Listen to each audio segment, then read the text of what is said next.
I was told by a very good agent friend of mine that I was in New York City and I shouldn't mention the Eagles, and I had prepared not to, but everybody else did it for me, so thank you very much. But let me first start by thanking the Spencer Foundation for this tremendous honor. I'm deeply touched by the recognition. Thank you to the board and the staff to put this great event together this evening. Let's hear it for all of them. They've done an unbelievable job.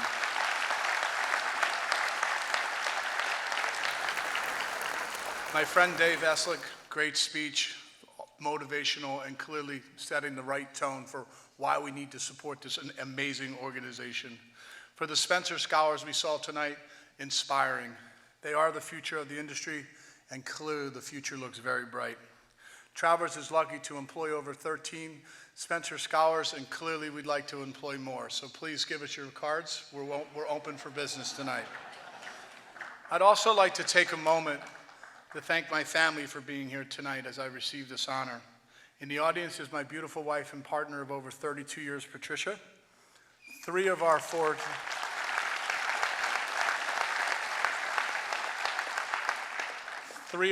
children, Michelle, Jennifer, and Andrew. Our Patrick is in Seattle and couldn't make it this evening, but I love you children and thank you for coming.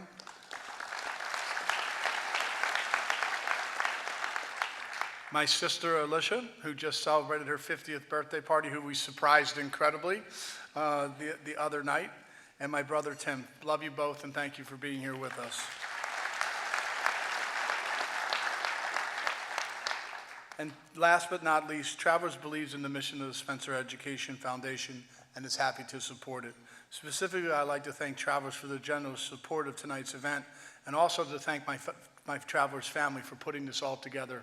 To Dave and Sean, John and Pete, what an unbelievable job. And Anne-Marie and Jess, who are not mentioned, they did everything to make this a successful evening.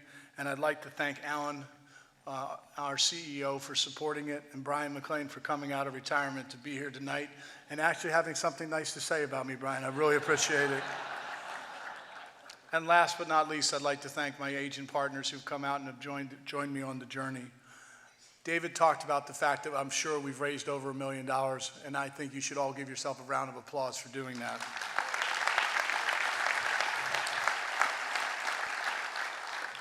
Mick Ebling is an American film producer and author, and I'm sure not many of you know of his name. I came across a quote attributed to Mick that resonated with me about my journey to where I am today, about who I am, and about the gratitude I have for those that have helped me along the way. The quote goes something like this: just one step, just 1 mile, just $1, just one person. When you look at life through the lens of one, everything becomes that much more attainable. There have been many just ones in my life, and I'd like to tell you about 4 of them. My mother, a bookie, the Travelers HR lead 35 years ago, and a trusted mentor and advisor of over 30 years. I grew up in the inner city section of Philadelphia called Kensington, one of the toughest neighborhoods in the city.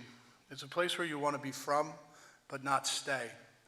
Of the 65 guys I grew up with, over 50 of them are with the Lord, including one of my own brothers. My entire objective and my parents' objective was to get me out of that neighborhood. In 1979, I was spending the summer in Wildwood, New Jersey, bussing tables and drinking beer. My mother, the late great Alice Kinney, appeared at my door, telling me I was going to college. It was a surprise since I had not done anything to prepare for or actually send anything in for college. I assured her I had no such plans. Unbeknownst to me, my mother had applied to Penn State on my behalf, even writing my essay.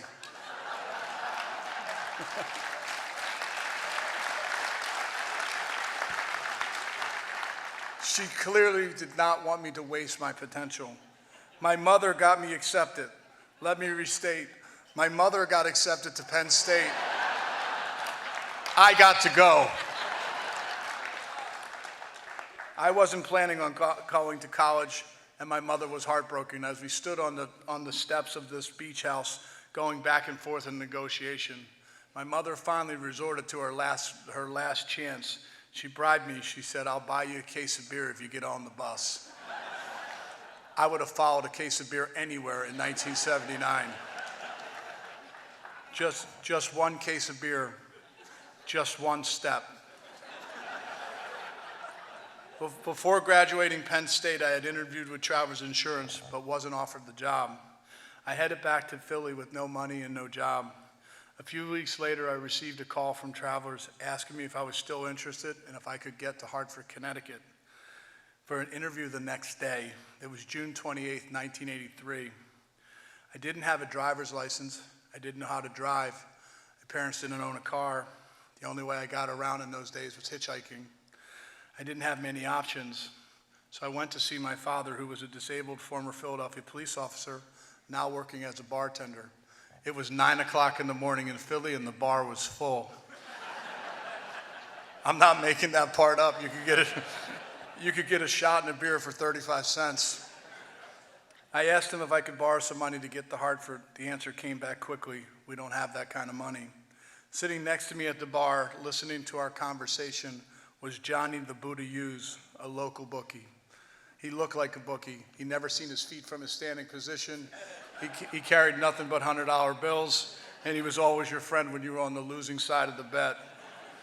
He asked me how much money I needed.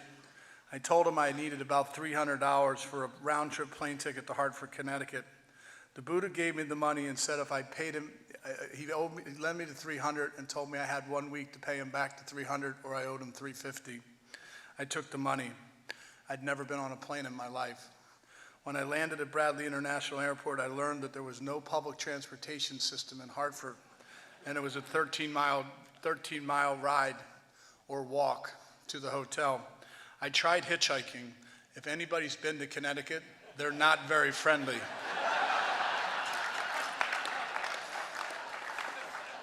They're not very friendly, I'm just telling you.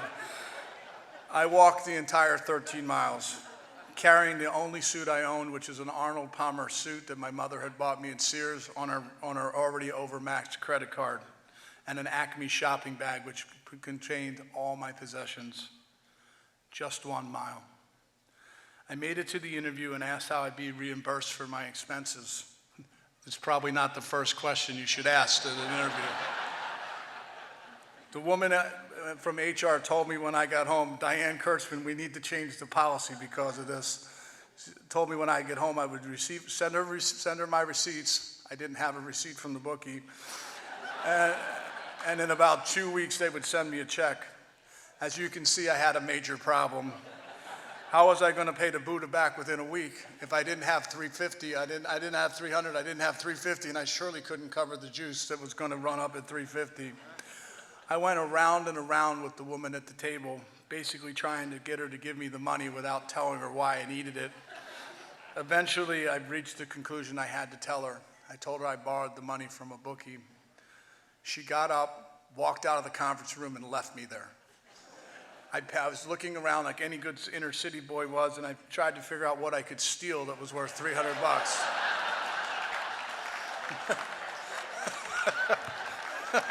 There was nothing.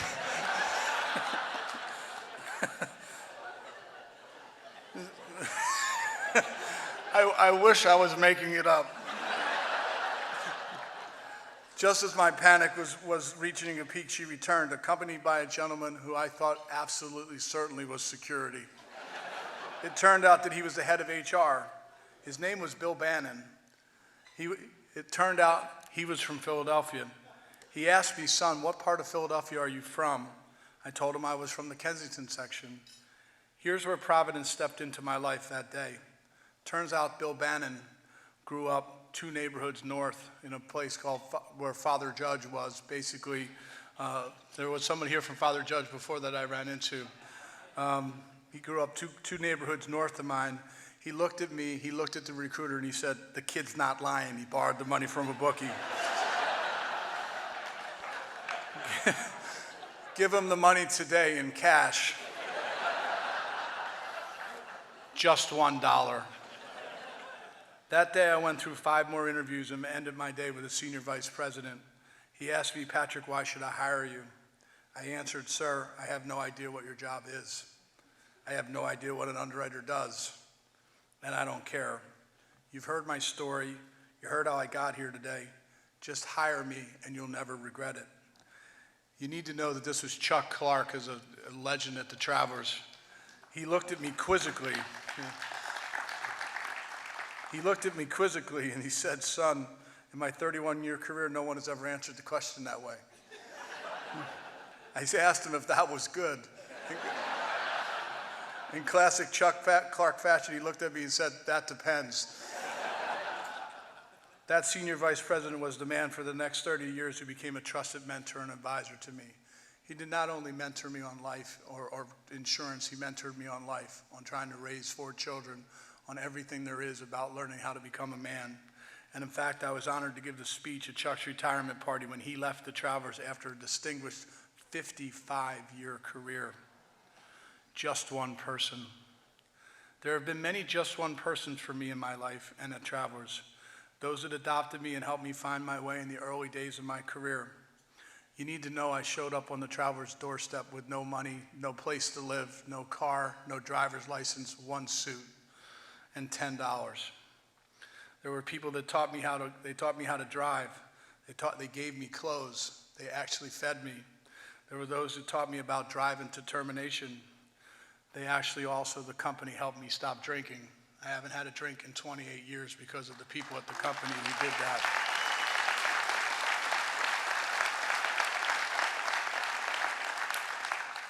And there I got the break of my life. I met my wife, Patricia. She's been by my side through the easy and the difficult days. She put me on the right path, led me to understand the world, and taught me what it is to be a good husband and an even better father. You don't know what can happen when you read a woman a deductible paragraph.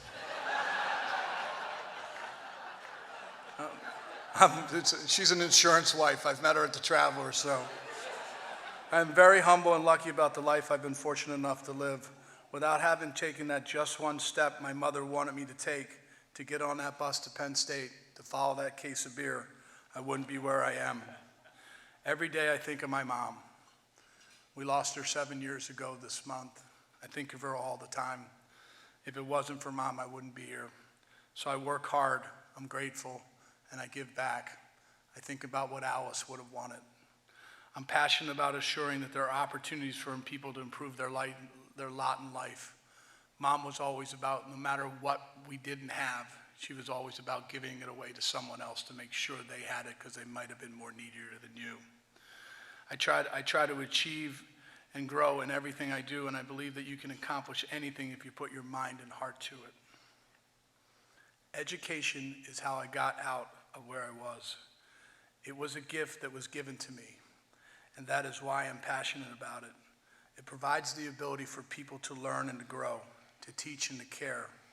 Giving that gift to others means the world to me. I hope in some small way that I am that just one person who helps enrich the experience for Spencer scholars and other young people I meet and mentor, helping them to realize that whatever goals they set for themselves can be achieved. Going back to Mick's quote, the Spencer Foundation is a just one, and you are a just one as well for what you do for it. For the scholars you've heard from today, and hundreds and thousands more that we've been helping over the years. I want to say again, I'm thankful to the Spencer Foundation for all they've done, and thank everyone here tonight for having me. I really appreciate your time.